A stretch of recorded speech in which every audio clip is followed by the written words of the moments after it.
Hi, my name's Charlie. I'm in recovery, and I was asked to tell my story. And in recovery, that's something that we learn to oblige. I normally describe myself as an alcoholic, but it's not really important what the label is. But I did need a label initially. You know, I've been around a long time now, and when I grew up, I was completely out of control emotionally. I had a lot of fears and anxieties. But nobody really knew because I was surrounded by so many supporting and loving people. I was the youngest of five kids by 10 years. All my brothers and sisters were much older and looked after me until they all left. But I was plagued by various emotional states and I didn't understand them, didn't understand my feelings, didn't know where they came from. And at a certain point in my life, I became very angry as a child, lashed out, became what's known in collectively generally as a juvenile kind of delinquent. And that was remedied by some rather extreme measures that were not too harsh for myself personally, but still required some major changes. The thing was is that I discovered how to get high at the age of 13. And I've been getting high on and off my whole life.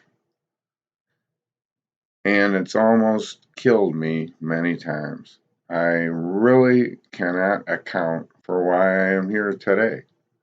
And I don't really need to account for why I'm here today, except that to tell you that I've discovered that I have a life that is usefully whole today.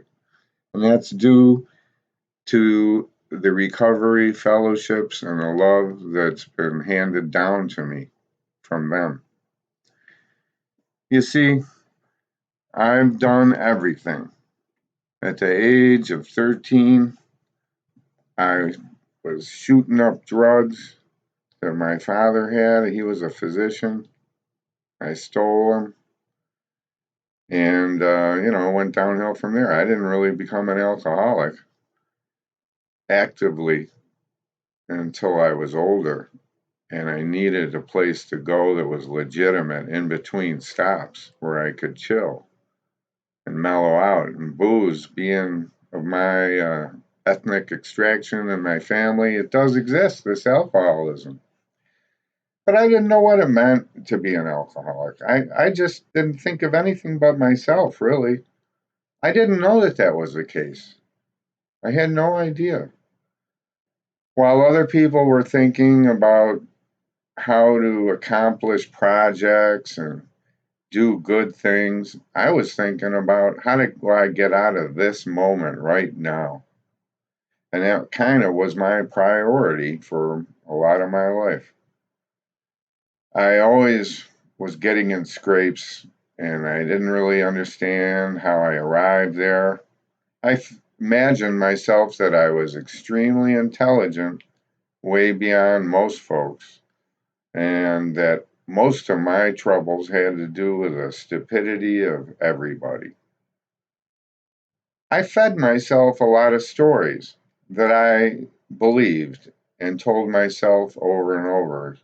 You know, somebody said if you tell a lie three times to somebody, they'll begin to believe it. And that was true for myself. In fact, morally, I can say without a doubt that I have been a liar and a cheat and a thief throughout a great deal of my life. Cutting corners, making excuses, all these kinds of things. Anything that was uncomfortable, I would avoid. I was very good at avoiding everything.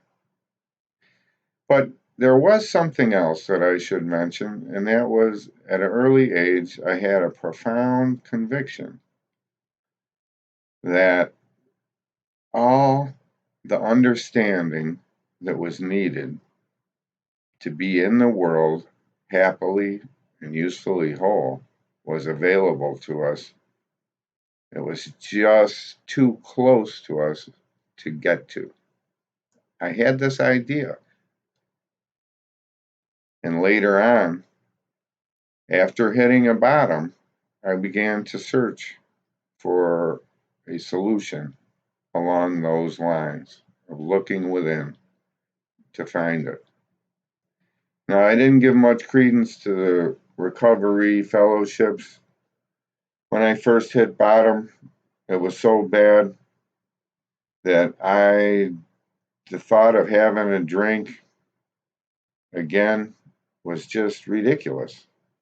And I did not suffer from the obsession and compulsion to drink. I found other things that were more healthy to do. And I began to rebuild my life. And the thing was, I was still self centered. And I could kind of shape shift in order to adapt to other people's modalities, to please them, in other words. But it was still all about me.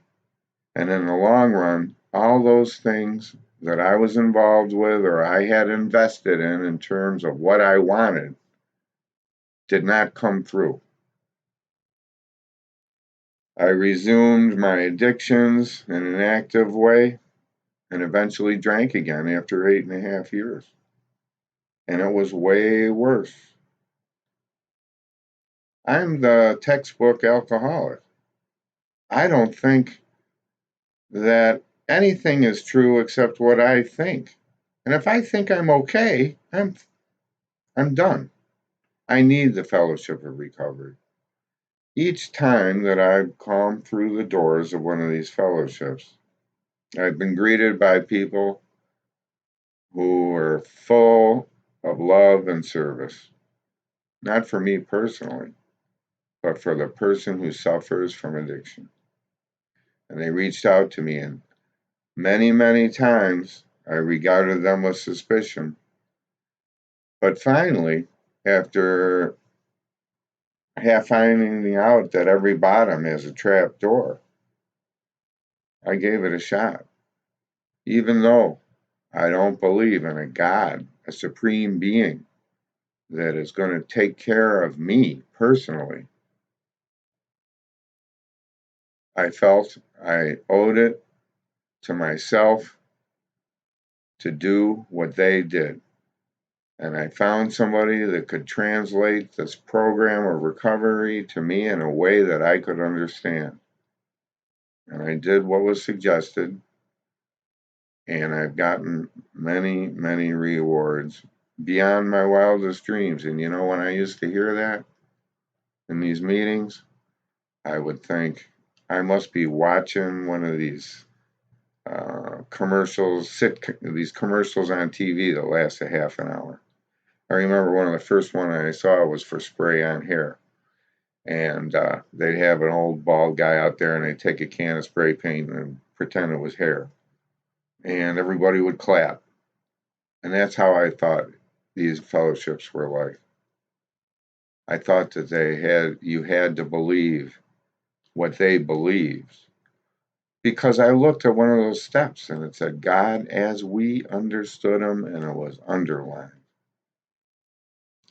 And I thought, well, they must all have the same understanding and want me to join them. And I don't think I can do that. But these, again, were just things that I thought, and again, I thought they were true. And it was only the pain and suffering of trying to do things my way that brought me to my knees and allowed me to gain the willingness to give them an honest ear and really listen to what they had to say. I can tell you that I can't be more grateful for that.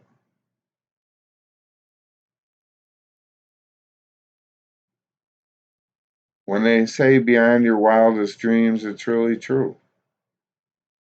As I said at the beginning, I don't even know how I got here, how I've been able to rebound from relapses after attaining 8.5 years, almost 10 years, and come back.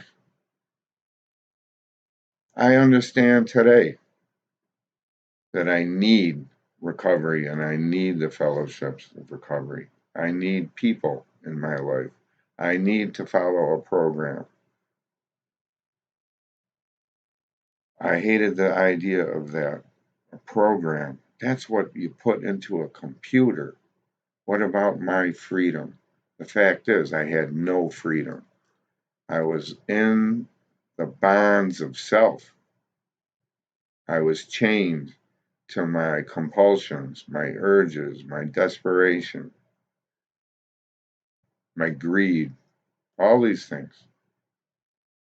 But through the program of recovery, I find that I'm not only recovering from this disease of addiction, but from basic human shortcomings. The inability to manage my emotions, the inability to be creative in my life, the inability to apply love and compassion impartially, the ability to have those qualities directed for my own being. So when I wake up today, the first thing is not the thought of what I need to do to satisfy some urge. It's to turn my mind to an open field that is full of love, compassion, wisdom, creativity, and rise to meet the occasion with the aspiration that I live life fully today. Recovery has allowed me to appreciate 100% of my life. I have no qualms about anything. Appreciation translates into gratitude, and that equals a full heart. And that is the miracle they told me to stick around for. I thank you for bending your ear to listen to me, and if it's been of any benefit, that is especially wonderful. Thank you.